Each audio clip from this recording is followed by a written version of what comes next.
the newly for 2019 refreshed Kia Sorento. So let me just get started right away. Like the styling in front. I think Kia's done an amazing job. The Audi designer they hired did an awesome job. I love the design of these 3 LEDs here. They look like little missiles, actually, which is pretty cool. And then, or these 3 lights. And then, of course, this is kind of more dated. Kia's done definitely some more interesting stuff with LED lighting there, but good looking. And then, of course, there are LED fog lights. I believe is an option on this model, which looks pretty cool. And this, I always like pointing that out, is an actual functional air duct there. So good looking SUV overall. Also, this one has the smart cruise control, which used to be here, but Kia's now hidden it somewhere else. So they've done a really impressive job hiding that module. Interesting. I think they've done a great job keeping this SUV fresh. It's been had 2 refreshes pretty recently. Interesting on the white, you don't see it on other colors, this panel air connection area here. In case you were wondering, it's called Snow White Pearl, and it's not that metallic-y as some of the more creamy pearly metallic-ys I've seen, but it is a pretty color. It's probably not my favorite white, but it's definitely one that's, you know, worth considering. It does just show, if you're getting this car, a lot of like weird kind of like gappy areas on there. So that's where I would prefer like a silver or really any darker color. What's interesting about it, a lot of cars have this, but that it continues down to this piece as well, which makes me think this is one piece and this is one where in a lot of cars, this is just one piece. So kind of different there. But yeah, this model has the all-wheel drive. It almost has like a minivan-esque profile, even with the all-wheel drive, which I don't think is bad. You do get some nice ride height in it, which I'll talk about in the drive review.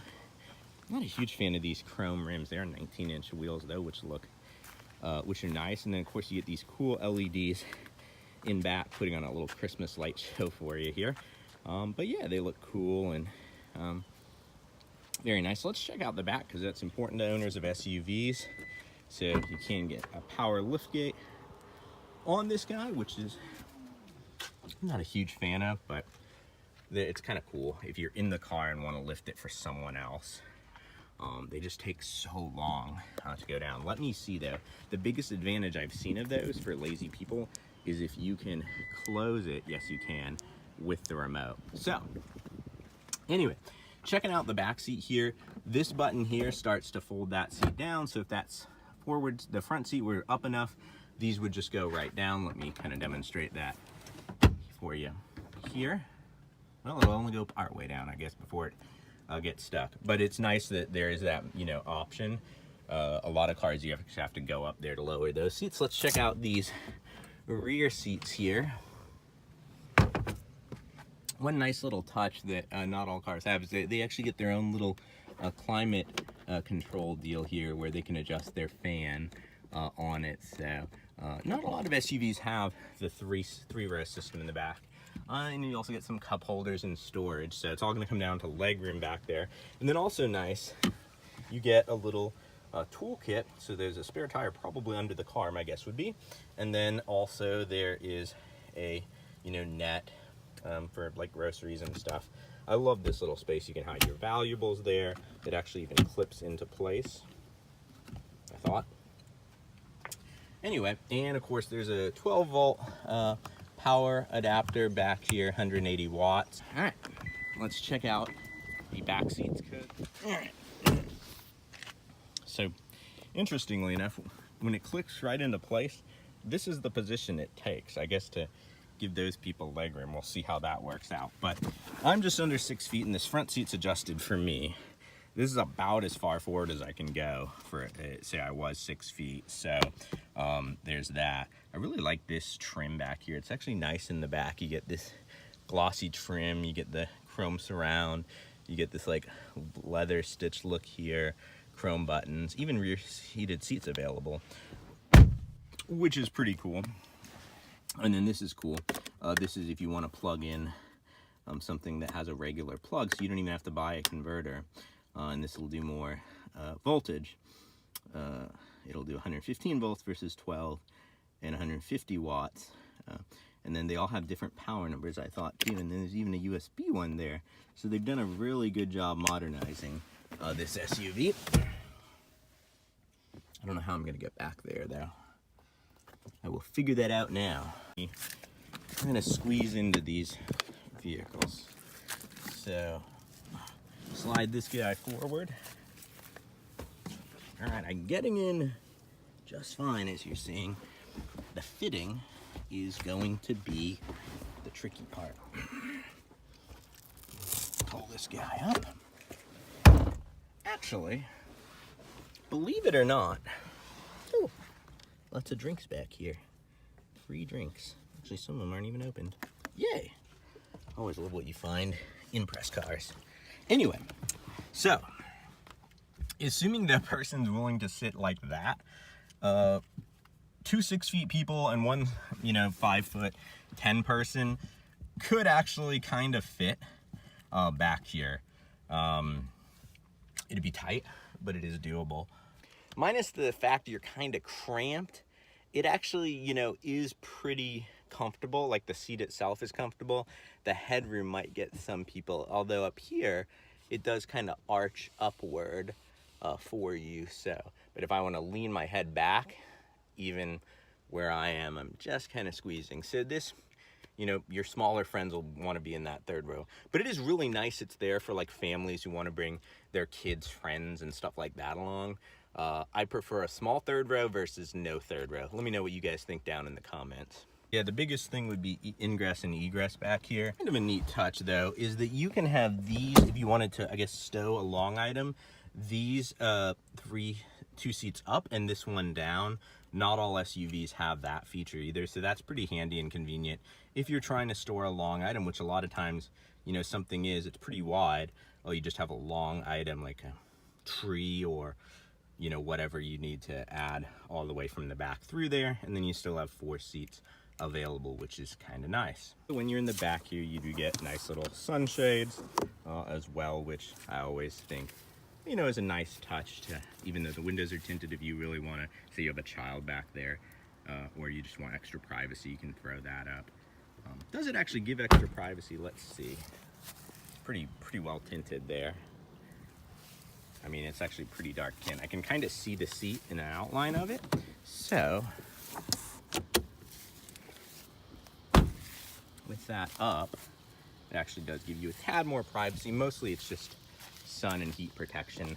I also like, while we're closing up back here, this kind of chrome they put here and there. It just gives it a slightly more upscale premium look to the SUV. I'd be curious if anyone's driven the smaller engine. Let me know down in the comments what you guys thought of it. Is it enough for around town, which most, especially if it's a turbocharged, smaller engines are.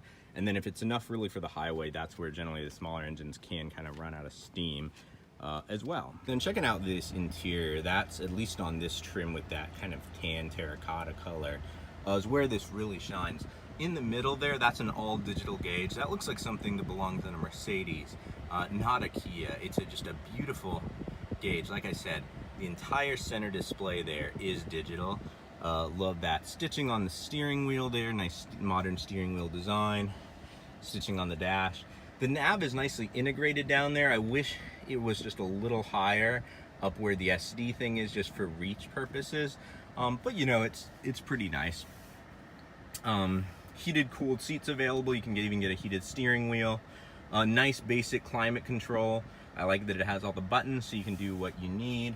And then coming down here are lots of storage, USB. You can even get smart charging on here. 2 12-volt power adapters, which is kind of nice.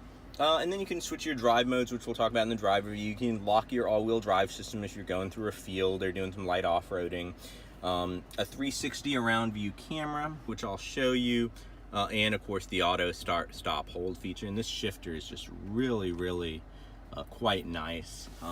As is just the interior overall, all the little chrome accents. Kia's made this quite a luxury SUV. Nice big glove box, and again it has all the chrome around there.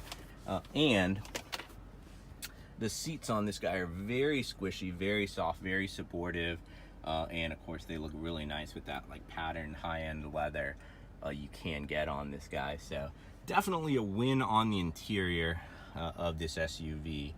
Overall, it's a nice place to spend time. So another nice little touch is all the lights are LEDs, and it's a very pleasing, soft kind of bluish hue on there. And then you get 4 LEDs actually up here if you're a fan of LEDs. And of course you can option the very cool panoramic sunroof on this guy as well, which not a lot of SUVs I'm noticing aren't having.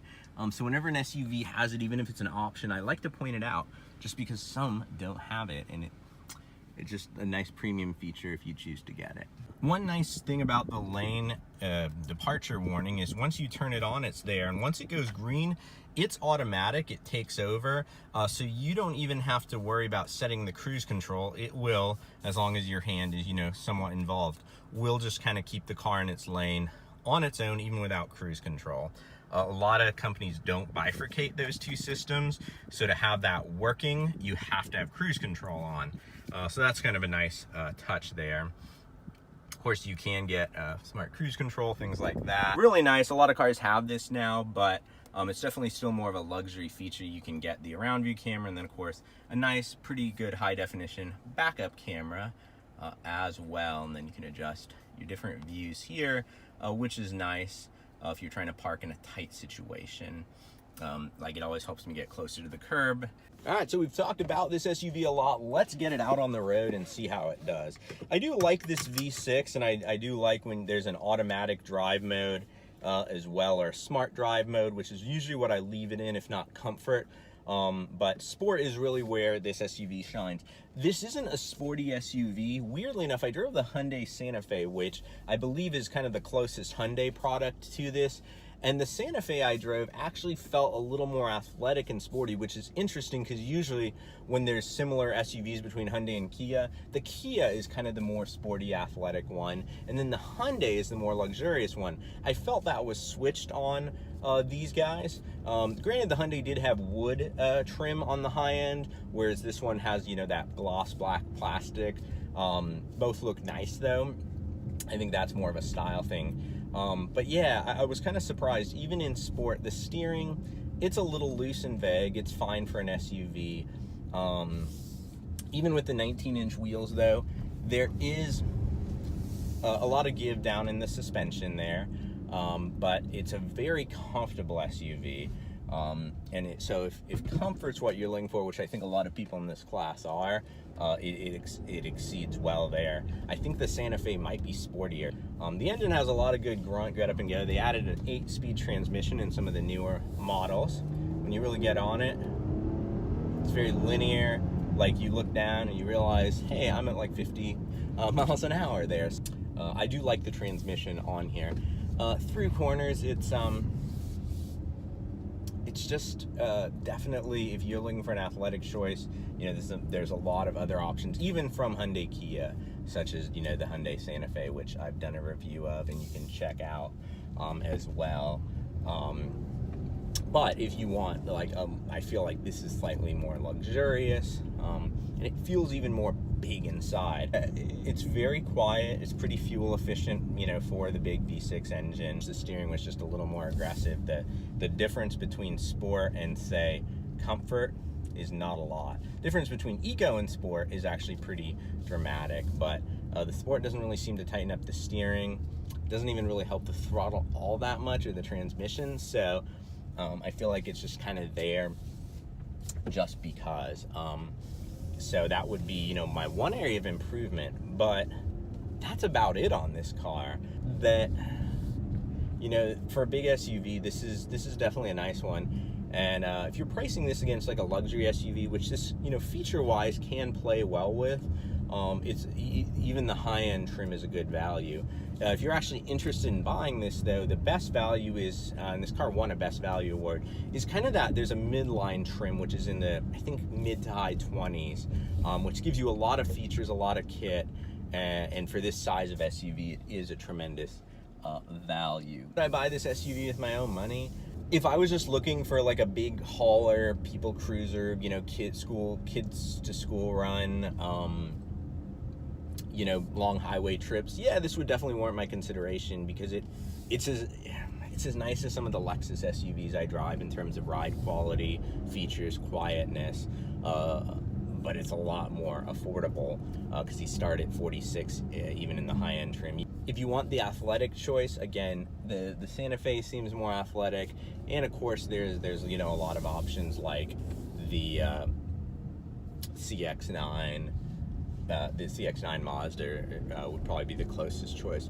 So yeah, if you're shopping this against the Honda and Toyota, I think it would warrant you know, a drive, especially if you do like the style, and have configured it and it's price competitive, which is a huge compliment to Kia now that they can, you know, be very competitive with Toyota and Honda. It's very I